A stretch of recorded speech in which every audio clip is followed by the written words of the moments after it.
So that morning, it was kind of weird because I got approached during break. So during our 10 o'clock break, it was almost over with. I got approached by our supervisor asking to participate in the active shooter drill.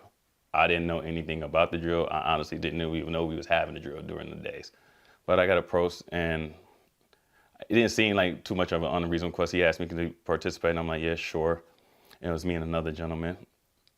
So he gave us what we're gonna do. So he's like, yeah, we're gonna walk around, check the building, pretty much just do a whole sweep, see if everybody's, doing their proper procedures of being barricaded, hiding, not being visible, and not being in the hallways. We was instructed if we find people straggling around or walking around, just note it down. I didn't feel like that was too unreasonable, so I'm like, okay, no big deal.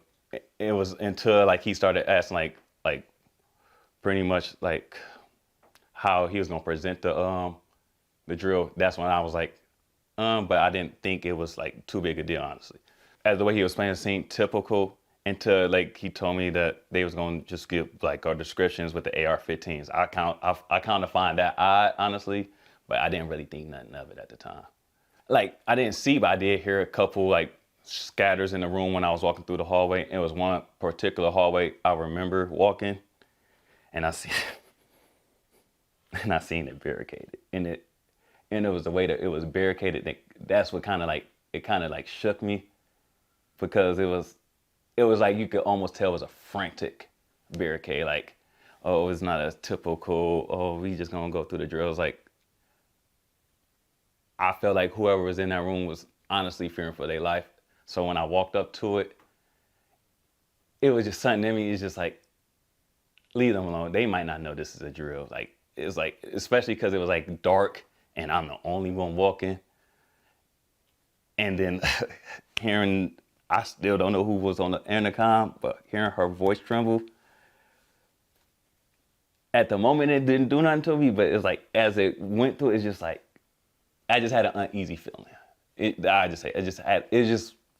Something was off, and I couldn't just put my finger on it. Because at first, when the initial drill started, we started in a South Wing lobby, and there was 3 people in there. I don't remember who was actually in there, but I just remember one person in particular, an older lady with a white hair, sprinted for dear life. And I would just remember I laughed at first because I'm like, damn, why are you running for a drill?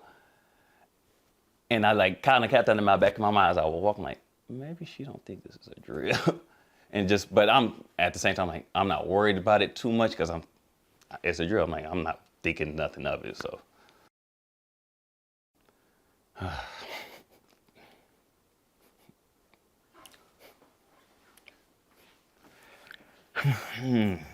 So after we did the sweep of the building, I didn't walk out first. Another gentleman did. I walked out a couple paces after.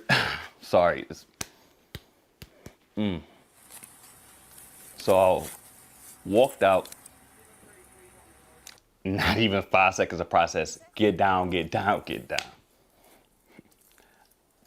Still don't kind of know what's going on, but I'm seeing cops, but it's still not processing. I'm just okay, what's going on? It was at that point when I still they still giving us commands, and I don't see the other gentleman, and I'm just up there on the ramp by myself. I just got down because I'm at that point. I'm I can hear they agitated, and who's boss for you guys out here? The cop, it was a woman's voice, and I will always remember her voice to this day when she gave me commands. All right, sir!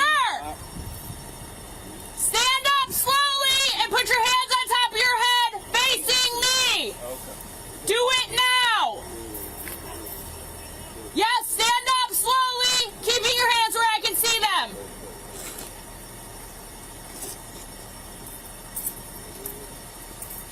Keeping your hands in the air, slowly walk down the ramp. Just because in her tone of voice, I can just tell how they were taking it serious. And then at that point, I'm like, oh, I might get killed here. So at that point, that's when I got down, put my hands out straight across, I'm on a ramp, like slope down. So I'm not even in the best position to get down. But at that point, I'm just like, let me just make sure they don't get shot. Because at that point, I'm trying to make sure I'm not a threat to them. Because I already know what it is. I'm AR-15, black men in winter clothing. I just ain't want nothing to go like wrong. What threw me off, because I can hear commands, but I'm hearing other commands as well. And it's just conflicting and confusing. And then I'm still trying not to panic because I don't know what's going on. She's giving the other gentleman commands. So during this time, the radio, our walkie-talkies went off. And I can barely, I can hear, but I just heard, don't reach, the panic in everybody's voice. It was at that point I thought he was gonna get shot. And then that's when I'm like, okay, I really might get shot here. And luckily they didn't pull, he didn't reach too much, but it was once I heard that squawk, and then all I hear is clicks from guns. I'm like, okay, they took the safety off. Now it's go time. Once they got me detained, that honestly that's what kind of got me the most messed up, because we trying to explain who we are, and we work here, and we honestly don't know what's going on. But the cops, they're not looking at us like that. They're looking at us, hey, you're active shooters. Where's the gun, and what's going on? We trying to prevent. They honestly doing their job. So, but they not trying to hear us because they all amped up and stuff, which I get the situation, but it was just more like we're trying to explain to you. It was one point I remember trying to tell one of the cops, my ID is over there and my walkie-talkie is in plain sight. You can go walk over there and just verify yourself. Still not trying to hear nothing. They want to search our cars. We still, without even just giving us explanations of what's really going on and why we cuffed or anything. And it was at that point when, during the investigation, luckily one of the cops just went into my vest. I told him, I just got the military. I honestly don't know what's going on. I'm new here. Just check my military ID, bro. It's old, but you can verify me. Once he did that, I ain't gonna say they got eased, but it was just a little bit okay, maybe we got to figure out what's going on type thing. And that's when they found the actual gun in somebody else's truck. That's when I didn't know what was gonna happen after that. Because at that point, they just started questioning us. Who's blue truck? Who's blue truck? I didn't know what blue truck they was honestly talking about. So it was what are you talking about? What blue truck are you talking about? We found the gun. We found the gun. I'm like, well, that's when it's wait. Nah, I seriously don't know what you're talking about. You found the gun. Where blue? It was just a lot. The fact that nobody even just made sure, hey, you good? And I stormed off in my car and left. The fact that nobody could still let me know what the hell happened is still ain't sitting right with me. It's not. It's so hard for me to go to that place every day and they blatantly lie to my face and treat me a certain type of way that was that whole incident was my fault.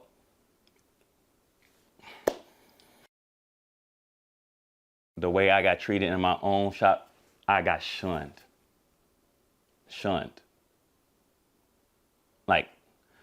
I don't know if they was worried about how I was gonna act, whatever, but the fact that still to this day, nobody really just asks how are you doing? The fact that the admin, nobody in admin still to this day, hey, Brandon, how are you doing?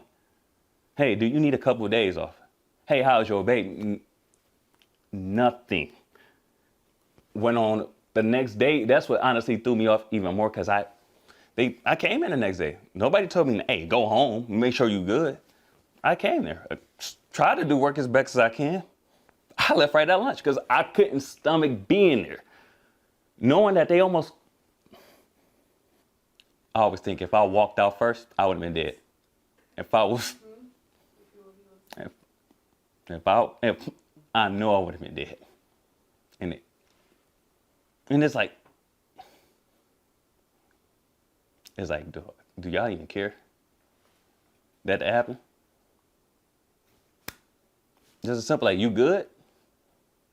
I probably would have been okay. You good? I would have said no, or yeah, don't matter what I would have said. Just Just ask me. And I could, honestly, I feel like I've been treated as like, okay, that happened to you, tough luck. You here now, so you here now. So, but it's just that place when it just comes as like, because my whole thing is like, I know this incident can happen. It's like, but why did it happen? Why did it happen to me? Like, when did we stop following protocols? All of a sudden, when I got here, and I just don't find it. I find it ironic, coincidental, whatever word you want to use, that the one day they don't follow protocol is the day I almost get shot. The simple thing is just notifying the police of a drill. This is not like this is like everybody who been participating in the drill, from a school to military to a hospital. You know you got to call the cops for that. Especially with everything going on here. The fact that I hear certain employees make fun of that situation and make fun of me in that situation, I don't like that. I don't. And it's like, and I'm tired of hearing just, oh, it's like it's not like a big deal, like thing, like, oh, it happened, but it's like, no, like, my life has been sucked since that day. Like, coming to work every day, and it hurts I'd be sick to my stomach coming there. And then I gotta pretend like I'm happy there. And then I still gotta get treated bad because everybody just said, my emotional health is at a 0 since this. I try to keep it together because my baby, because honestly, that's the only reason I stayed there after the incident. Because I'm like, you know, I got this job, good benefits. I'm supposed to be getting parental leave. I don't want to mess that up. I can stick it off for my child. Like, it's a messed up situation, but I'm gonna stick it out for my child. But when I got the approval for my paternity leave, and then I got the denial, the fact that I got told my leave won't be approved after my baby was born, that's a type of feeling I don't wish on nobody in the hospital. To know that, hey, you planned on being with your baby, even if it was for a week. To not know, hey, I got to go back to this place that got me killed because they want to mess up some paperwork. I got told 3 different reasons why I didn't qualify for my parental leave while in the hospital with my newborn child. And then I come to find out that Thursday afternoon, oh, yeah, you're denied, and we're going to count this week that you're off against you for lost time, and come to work that Friday while taking my baby home. Yeah. And that's the reason I'm like, okay, from that moment, it made me start questioning. This wasn't an incident now. Because it's like, how many times y'all gonna keep trying to do me wrong? I'm like, what did I do like that? Like, was it because I'm black? Like, what? Because I don't have the friendliest face? Like, I don't, like, what did I do to deserve that treatment? I don't care if you like me, like, what did I do? Just like, hey, just like, one, I want help. Just help me. I ain't asking for too much. Like, if you asking me, if they want you to speak up when you're going through mental problems. When I finally, it's hard when you like, okay, I want to go to work because I don't want to provide. I'm not mentally there to provide. Like, I'm there physically, but I'm not there. And not only that, I can't just get no simple, like, just.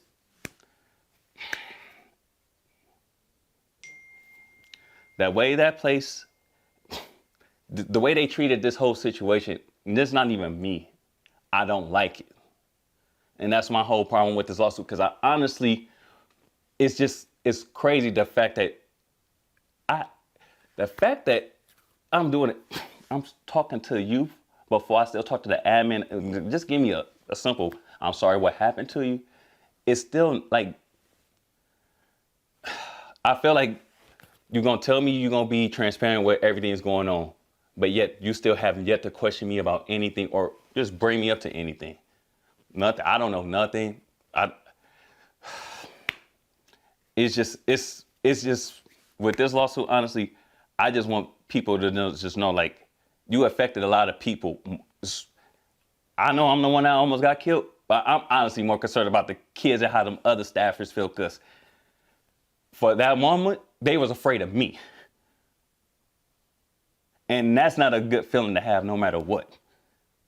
Because at that moment, they can know if it's a drill or not. All they know is they see is a black man walking in a hallway, supposedly with a gun. And the fact that when people just want answers to what's going on, and the administration just can't answer simple person's questions, like, we're not asking for too much. We just want to know what happened, why it happened, and what y'all gonna do to rectify that. Because the simple fact that if that happened to, if I was let's just play with role reversal. If I was a black supervisor that almost got my white employees killed, not only would I have to apologize and try to make sure that employee was good, I would low-key be fighting some disciplinary actions or low-key fires. But the fact I got to treat it like the pariah, and the admin just is almost like they get yeah, it happened, but we closing the building now, so we ain't got to worry about it. I still don't even like that fact that it's just a lot. The fact that they don't even want to communicate with the closing of the building.